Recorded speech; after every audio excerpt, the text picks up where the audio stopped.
정부의 표적은 다양하고 화살통 속에는 다양한 종류의 화살들이 존재한다.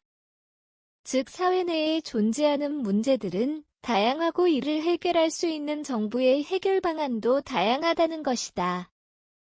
하지만 어떤 표적에 무슨 화살을 쏠 것인가는 아주 중요한 선택이다. 다양한 표적 중 정부가 맞춰야 할 표적은 무엇인지 표적을 맞추기 위해 어떤 화살을 선택해야 하며 그로 인해 나타날 표적의 변화까지 예측해야 하기 때문이다.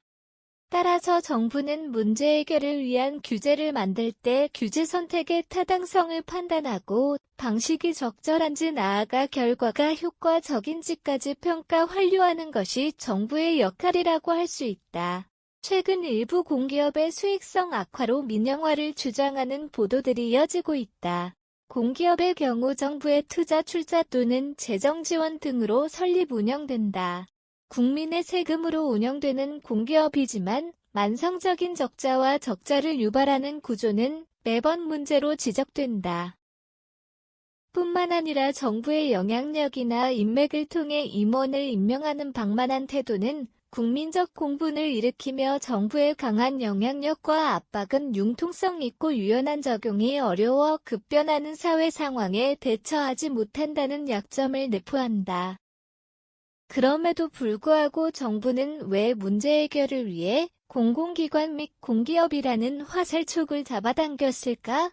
공기업은 주로 정부의 역할 없이 시장이 스스로 생성되지 못할 때 초기 투자 비용이 너무 비싸서 공급자가 나타나지 않을 때 정부는 공기업 카드를 꺼내든다.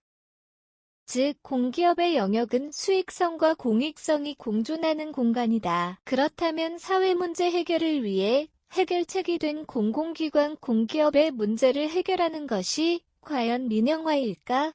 사회 문제를 해결해 줄 것으로 기대하던 정부가 별다른 해결책을 내지 못한다면 정부를 혁신해야 한다. 그것을 정부 혁신이라고 부른다. 하지만 정부의 시장화라는 정부 혁신을 주창하는 여러 학자마저 민영화는 능사가 아니다라고 지적한다.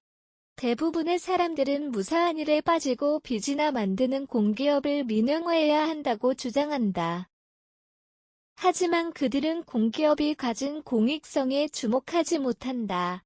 그들이 가져오는 많은 폐해 속에서도 공기업이 제공하는 클럽제는 일반 국민 사회적 약자의 삶을 지탱하는 가장 최소한의 재화이다. 우리 사회는 아직 민영화로 인해 생겨날 문제들에 대해 깊이 논의하지 못하고 있으며 공공기업의 수익성이 그 기관을 평가하는 척도가 되어서는 안 된다.